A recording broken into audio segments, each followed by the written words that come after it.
Լույսը վառիր հաղորդման վերջին թողարկումը վերածվեց իրական տեղեկատվական պայթյունի։ Հաղորդման հյուրերն էին բլոգերներ Ռաֆիկ Համբարձումյանը, Հայդալեքը, Ելենա Վարդերեսյանը և դերասան Համլետ Չոբանյանը։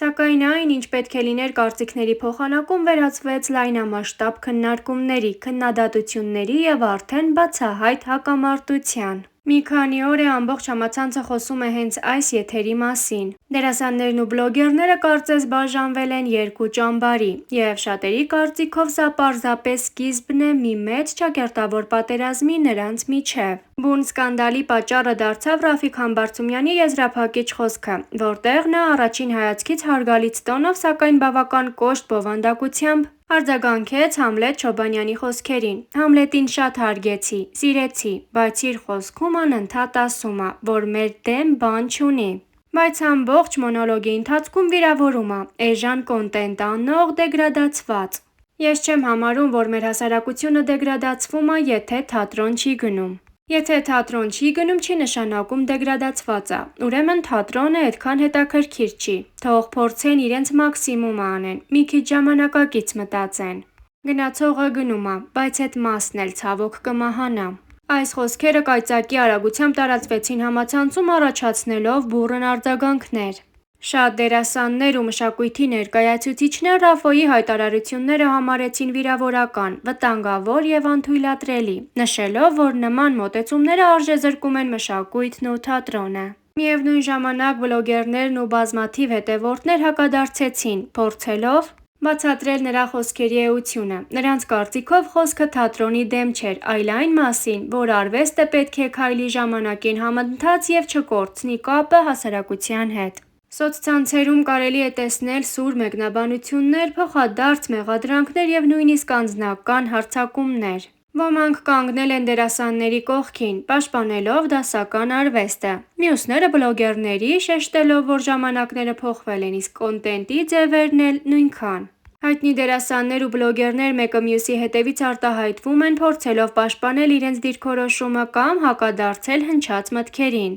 Դերասանուհի Անահիտ Մանուկյանն իր գրառմամբ ընդգծել է արվեստի հավերժական արժեքը, միաժամանակ խաղաղ, բայց ուղերձով լի տոնով։ Արվեստը, թատրոնը միշտ են ապրել ու հրաշալի կլինի, որ ապրեն նաև մեր բոլորի կյանքում։ Նա նաև անձնական հրավեր է ուղղել Ռաֆիկ Համբարձումյանին ներկա գտնվելու այն ներկայացմանը, որտեղ խաղում են տաղանդավոր դերասաններ։ Դերասանուհի Մարիամ Ալեքսանյանը, ով նաև արվեստի պատմության ուսուցչուհի է, հարցին մոտեցել է կրթական տեսանկյունից։ Ինքս լինելով արվեստի պատմության ուսուցչուհի, իմ նպատակն արվեստը սիրել, ստիպելը չէ։ Եթե ոչ մաքսիմալ, ապա գոնե մինիմալ գիտելիք փոխանցելն արդեն մեծ գործ է։ Նա նաև ընդգծել է. «Ճիշտ մարդը այս պատմության մեջ նա է, ով չի իջեցնում ուրիշի աշխատանքը»։ Ամենակոշտ արձագանքներից մեկը պատկանում է դերասանուհի Վիկտորիա Սահակյանին։ Թատրոնը առաջացել ա մոտավորապես մ.թ.ա. 350 թվականին, բլոգինգը 1990-ականներին, իսկ Հայաստանում վերջին տարիներին ա սկսել թափ հավաքել։ Նենց որ մի 2000 տարի զբաղվեք, հետո եկեք շփվենք։ Դերասանուհի և բլոգեր Ռուզաննա Մանուչարյանը փորձել է կամուրջ կառուցել երկու կողմերի միջև։ Թատրոն գնացող հասարակությունը չի մահանա։ Թատրոն գնացող հասարակությունը չի մահացել անտիկ դարաշրջանից։ Միաժամանակ նա բարձր է գնահատել նաև բլոգինգով զբաղվողների աշխատանքը, ընդգծելով, որ ոլորտները կարող են գոյակցել առանց միմյանց արժեզրկելու։ Իսկ բլոգեր Նինա Տիտանյանը անդրադարձել է հաղորդավարների մասնագիտական ու էթիկական պատասխանատվությանը։ Միտքը, որ Ռաֆոն արտահայտել ա թատրոնի մասին, համաձայն չեմ, որովհետև ես ինքս գնում եմ թատրոն, ներկայացումներ նայում եմ։ Ունենք հոյակապ թատրոնի դերասաններ, բայց եթե նայենք ֆուլ հաղորդումը, 3 հասուն մարդ նստած կոնկրետ արժեզրկում են մեր աշխատանքը, էնպիսի կերպով, ոնց որ մենք անբարոյական լինենք, առանց արժեքների։ Իսկ հենց ինքը Ռաֆոն իր ինստագրամյան հարթակում նման գրառում էր արել. «Ինձ շատ դժվար է նեգատիվ տալը և ստանալը, ինձ հոգեպես դժվար է, բայց ցավոք արդեն քանի տարի է ինձ շրջապատում են մարդիկ, ովքեր միայն ու միայն թունավորում, փնովում ու ինքնահաստատվում են ինձ վրա, օգտվելով իմ սրտացավությունից, բարիությունից ու ամենակարևորը անկեղծությունիցս։ Հայտնի բլոգեր Հայկ Մկրտչյանն էլ Ինստագրամում տեղադրել էր այն լուսանկարը, որտեղ մերժել էր հաղորդման հրավերը, որից հետո հոլովակի տեսքով անդրադարձել էր հարցին և արտահայտել իր կարծիքը, որն էլ առաջարկում ենք դիտել առանց մեկնաբանության։ Վայ, մի քանի զուտ միտք ասեմ, որոնք իմ մոտ արձագանքել են ու ես անարդարացի եմ համարում նման մտքերի հանրայնացումը, որովհետև անմիջապես ազդում են իմ մասնագիտացման վրա։ Կան ինչ-որ ժամանակ, որ ես ինքս ամաչում էի ասեի, որ բլոգեր եմ, որովհետև ինչ-որ տեսակ անլրջություն կար, իսկ հետո ու հիմա էլ հպարտությամբ հայտարարում եմ, որովհետև ունենալ լսարան ու լինել կարծիքի առաջնորդ բավականին և պատասխանատու է և մեծ կարողությունների հանրագումար է պահանջում այդ անելու համար։ Առաջին միտքը, որ Ռաֆոյին հարցնում են դու ո՞նց ես բացատրում, որ Գյումրիում ինչա բլոգեր ուներ ավելի լուրջ մասնագիտացում, նախ մեզանից ոչ ոք իրավունք չունի մտքում ունենալու հիերարխիա մասնագիտությունների մասին։ Եթե անգամ մարդը չունի մասնագիտություն, դա քեզ ոչ մի իրավունք չի տալիս իրան դասավորել բուրգի տարբեր գագաթներում։ Սա լավ է, սա վատ է, սա ավելի իմիջային է, սա պակաս կարևոր է, չկա նման բան։ Մեզանից յուրաքանչյուրը զբաղվում է ու ցանկալի է զբաղվի նրանով, ինչը առավել համապատասխանում է իր բնույթին ու էությանը, եթե մարդը գտել է մի բան, որից ինքը հաճույք է ստանում, դա բարձրագույն երջանկություն է, որը զուգահեռաբար իրան նաև գումար է բերում։ Սենց մի հատ առանձին միտք, որ կուզենայի մեխենք, մյուսը մարզային բնակիչների հանդեպ խտրական վերաբերմունքն է, ոնց որ իրանք չեն հասկանում, Գյումրիում չեն հասկանում բլոգերը ինչ է, մինչդեռ Հայաստանում արդեն իսկ վաղուց յուրաքանչյուրի համար ակնհայտ է, թե մենք ինչով ենք զբաղվում։ Նույն հարցը ես կարայի տայի, որ ցանկացած մարդ չի կարա օրինակ ինչ մասնագիտացում կա, պայմանական project manager։ Քեզ հարցնեմ անգամ դու կարաս չկարողանաս պատասխանես, A/B թեստ անող չես կարա անցալես, չես ու կա մի շարք մասնագիտացումներ, որոնք չես կարա, բայց բլոգինգը հաստատ դրանց շարքին չի դասվում, առավել եւս քամահրական վերաբերմունքը մարզային բնակչության հանդեպ զրոյական տեղ ուներ։ Հասկանալի պահը ընդհանուր է ամեն ինչում, երբ որ դու մարդուն հրավիրում ես որպես հյուր, քո վերաբերմունքը իր հանդեպ չի նկարագրում իրան, նկարագրում է ինքդ քեզ, ու որքան դու վատ ես քո կոմունիկացիաների մեջ, քամահրանքով ես, արհամարանքով ես, քմծիծաղով ես, ավելի վեր դասելով ես, սա դիմացինի մասին չի, սա հենց քո մասին է, ու անգամ ժեստերի, արտահայտչամիջոցների մեջ ակնհայտ է բացասական վերաբերմունքը հյուրին։ Եթե դու կանչել ես ինչ-որ մեկին ցածրացնելու համար, ի սկզբանե շատ սխալ մեկնակետ ունես։ Ի սկզբանե դու քո մասնագիտության մեջ ձախողել ես։ Եթե դու կանչում ես բացահայտելու համար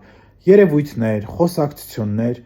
մի վախեցի, որտեղ քո հյուրը արդեն եկել է, տալու ուղիղ հարցեր, որովհետև ինքը նշանակում արդեն պատրաստ է, տեղ է, այլ ասում են, որ դա ամենաէժանագին ձևակերպումն է։ Մեկ է վերջում մի հատ ընդհանրական միտք է ուզում ասեի, որ իմ պատկերացմամբ որևէ մասնագիտացման հաջողություն չի չափվում իր հանրային լինելով,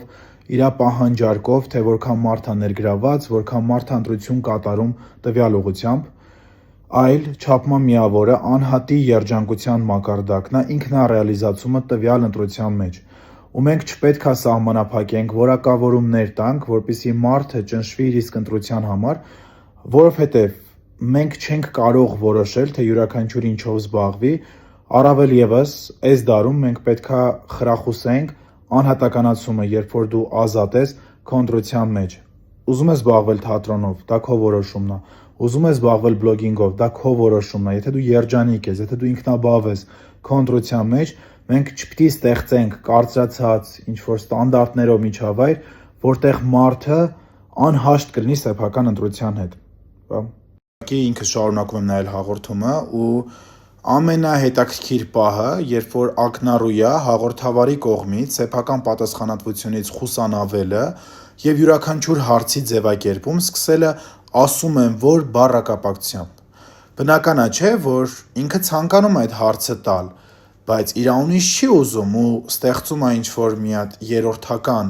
անհեղինակ դեմքի եւ ամեն ինչ պրոյեկտում է այդ դեմքի վրա, ասում եմ, որ սա տարական անգրագիտություն է, մեդիա մանիպուլյացիա է եւ մարդով ակադեմիական կրթություն ունի,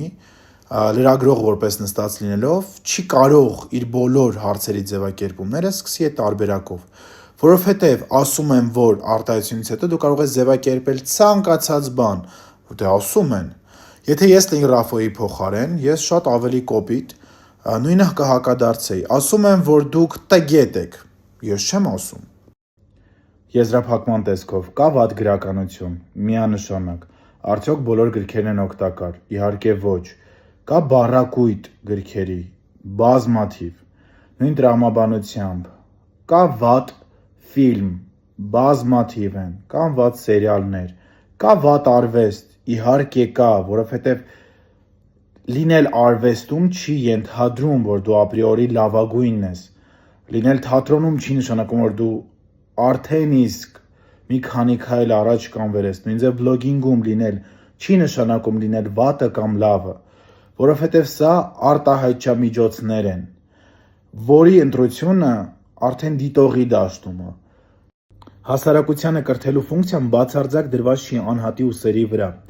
Թե ես կնկարեմ կրթական բովանդակությամբ ռիլ, թե հումորային, սա իմ ընտրությունն է։ Հասարակության զարգացման լոկոմոտիվը պետական ինստիտուտներն են, կրթական համակարգերը, այն քաղաքականությունը, որը վարում է, որովհետև դա իր ֆունկցիան է, որովհետև կրթությունն է տանում բարեկեցության, սա միջնորդ գործոն է։ Ու եթե պետությունը ստե գործառույթներ չի իրականացնում, ստեղ հարցերը չպետք է ուղղվեն անհատին, որը իրենց կարծիքով դեգրադացնում է, որովհետև իմ համոզմամբ միևնույնն է, սպառողն է գտնում, ընտրությունը իր դաշտում է, ինքում կհետևի, ու ես այն եմ, ինչ նայում եմ։ Այ եթե օրինակ պետությունը չի ֆինանսավորում թատրոնները, որովհետև միգուցե հասարակական պահանջարկը այդքան մեծ չի, որ մարդիկ կարողանան ապահովել ծախսերը, բայց թատրոնի գոյությունը ինքնին կարևոր եւ ֆունդամենտալ է զարգացման եւ մշակույթի համար։ Խոսք եմ տալիս վերջինը, այլևս չեմ շարունակի։ Իմ համար այս ամենի սիրունագույն եւ տրամաբանական շարունակությունը զարգացումը կլներ այն, երբ որ հաղորդման ընթացքում որպես քննարկման առարկա հնչում է թատրոնի հոգեվարքում լինելը, եւ ես մարդ եմ, ով հաճախում է թատրոն, ես մարդ եմ, ով աշխատում է թատրոնում, չի հավատում այս մտքին, որովհետեւ ինքը ականատես է իրականությանը, ես կհանրայնացնեի այդ իրականությունը։ Ոչ թե պարզապես Ռաֆոյին հակադրվելու համար, այլ հնարավորությունից օգտվելու, որ միգուցե կա նման կանխակալ վերաբերմունք տարբեր մարդկանց մոտ, ովքեր նաև չեն հաճախում թատրոն, բայց ես կարող եմ հակառակը ցույց տալ, ու ես կարող եմ դա անել գեղեցկագույն ձևով։